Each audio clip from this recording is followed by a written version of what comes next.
Star Wars Jedi 3 is coming. We don't know the name of it, but it is officially in the works, and we are going to go over all the latest confirmed news, leaks, rumors. What's going to happen to Cal Kestis? Who is the ultimate villain going to be? Is he going to make the ultimate sacrifice? This is going to be the culmination of an amazing trilogy. I mean, these are some of the best games we've gotten in a long time. So today, we're going to go over everything. In the last video, I read your comments. You guys had some amazing ideas. Welcome to the channel, everybody. Jimmy or Chaos. Yes, I read every single comment on every single video, and today this video is focused 100% on Cal and his finale, his final hurrah, at least in the video game world. That doesn't mean that we may not see Cal on the big screen or on TV, but we'll talk. If you want to check that out, go over to my cinema channel. Drop a like, and let's go. First things first, this is no longer a fan wish. Jedi 3 is officially in the works, which we all knew it would be, we just didn't know when. EA executives have confirmed Respawn Entertainment is currently developing the third Jedi game as the finale to Cal Kestis' trilogy. Now, in fact, EA's president Laura Miele included Jedi 3 in the company's Disney Star Wars slate back in mid-2025, reiterating that it's coming down the pipeline. Game's own star, of course, actor Cameron Monaghan, Cal's voice actor, who should end up in live action if I have an opinion on it, also announced at a fan panel we're working on the third game, and we're in the process of doing it right now. Hopefully, we'll be able to go in and make something really cool for you guys. That's as direct as it gets.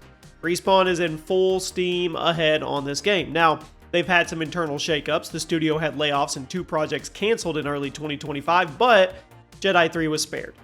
The studio even said they're still working on Star Wars Jedi 3 and plan to raise the bar once again. And note, the original series director Stig Asmussen left Respawn in late 2023 to start his own studio, but EA assures us that veteran Respawn leaders are taking the helm to finish the trilogy. So far, all signs point to Respawn treating Jedi 3 as a clean finish to Cal's journey, which it needs to be.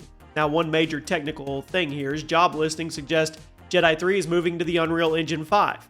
First two, they used the UE4 engine. So Respawn is targeting next-gen visuals and performance, and given that Fallen Order and Survivor each took around 4 to 5 years to make, well, that looks like Jedi 3 is still probably ways off. In fact, insiders are saying we won't get it until 2027 at the earliest, likely lining up with the next-gen console launches. So it's happening, it's being built right now, but you're probably going to play it on a PS6 or a new Xbox, which is okay. It'll be on the PS5 and the Xbox X too, but they're the series, whatever. Now, let's talk about release some more. When would we actually see it? Nobody outside EA knows for sure, but there's clues that say not soon. Jedi Survivor, the second game, came out in 2023, and both previous entries had roughly 4-year gaps. Fallen Order was 2019, Survivor 2023. So we could put the 2 and 2 together, and we could assume 2027 or 2028. Now, one Reddit fan calculated the timing and reveal or release as a launch title for the next console generation absolutely makes sense here. In fact, during Respawn's 2025 slate announcement, EA even hinted that many Disney games, including Jedi 3, are significant investments that require time to get right. Most insiders, well, they expect a formal teaser or reveal well before launch. Probably, I would say, a simple logo trailer, early 2026. Gameplay footage would probably come soon after, but for now, we're just in wait and see mode. It's in active development, and it's on the UE5 engine, but you're not going to see it in 2026. Now, story. What about the story? Well, official details, they're pretty hush, but Survivor's ending gave us some clues. Spoiler alert here if you haven't played it. By the finale of Survivor, Cal and Merrin have survived Order 66's aftermath, defeated the immediate threats, and they're heading off to raise the baby. Yeah, they're raising a baby as a family, right?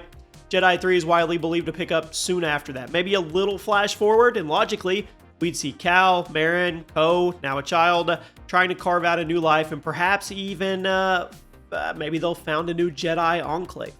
Inverse's reporting suggests Cal and Merrin might build a Jedi temple on the forest moon of Tanalorr. I mean, maybe train the next generation. I mean, who knows? Young Jedi Kato under their guidance, we'll see. Now the timeline, it's edging towards the original Star Wars era. Survivor took place about 9 years before Episode 4, and many think Jedi 3 will cover the years leading up to the Rebellion's rise. That means Cal and company would be around during those key pre-New Hope events. One report noted, Cal is also quickly approaching the Battle of Yavin, which would bring him into proximity with classic characters of the original trilogy. So in practical terms, Jedi 3 could actually show Cal finally openly joining the Rebel Alliance's fight, maybe on planets that we've seen before. I don't know. And characters we've seen. Could you imagine if they flash forward enough or time jump enough to where he's around at the Battle of Yavin? And that depends on his demise, which we'll talk about soon. We can also expect survivors from earlier games to return. He's got allies, Merrin. I mean, maybe old enemies too. Who knows? If Ko's real father's still unknown or other familiar faces show up. But we'll see. The writers have hinted Cal's darker impulses seen at the end of Survivor will now come to a head. His struggle to stay true to the Jedi code while fighting overwhelming evil, that's probably going to be the core theme of this, and that makes me wonder how he's actually going to go out. The fun part. Fan theories. None of this is official, but fans have been tossing around some ideas. The biggest one, a final showdown between Cal Kestis and Darth Vader. On Reddit and forums, people are dreaming about Cal taking Vader's mask off, or even Vader killing Cal to cement his sacrifice. Now, there's no evidence of this. That would be a really dark ending, and people would probably be pissed, but if Respawn wanted a massive cliffhanger, a Cal versus Vader duel would qualify. Another popular theory, what if Cal temporarily falls to the dark side? I like this one. Survivor already left us with Cal using Force lightning attacks and acting angrier, and fans point to the Anakin parallels. They're there. They're right in our face. Something Jedi 3 could send Cal into temptation, maybe to save Ko or the Rebellion, and then he briefly embraces dark powers before redeeming himself. I like it. Respawn designers love a twist, so it wouldn't shock viewers at all if Cal was wrestling with the darkness. Now, some fans believe a new title like Star Wars Jedi Dark Times or similar is trademarked. Nothing confirmed, but word is out there. I don't like Dark Times at all. I think it's kind of cheesy, but we'll see. A few speculate that Jedi Visions or Force Ghosts might let us see Yoda, Obi-Wan, other legends. Who knows? I know that's all fan hopeful stuff, but there could be. I mean, the odd price tag on a lightsaber piece in Survivor? Maybe a hint at Jedi 3? So everybody has their dream scenario. You can let me know what yours is in the comment section of how this goes, but I think it's gonna include OG characters. I really do at some point. Now, one question I see a lot is, will Cal ever appear outside these games?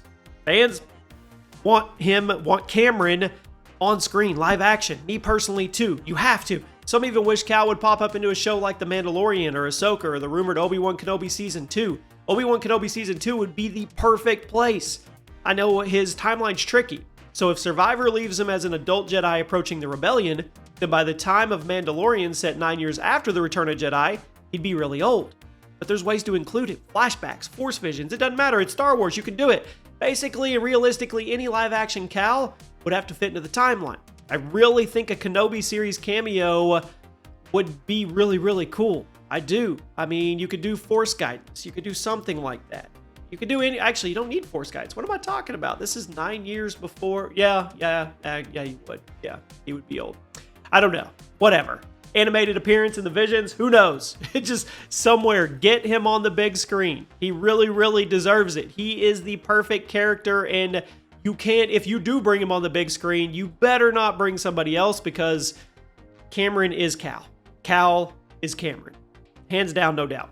So let me know what you guys think. How do you want this to end for Cal? Do you want it to be a happy ending? Do you want it to be a dark closure ending? Where are we going here? Does he Iron Man it, make the ultimate sacrifice? Does he live on? I guess if he didn't live on, then that would really kind of take him out of the running to be in most of the live actions. So maybe that's how they're going to button it up and tie a big bow on it. We'll see. You guys let me know what you think. I will keep you up to date if anything new breaks, and I'll see you soon.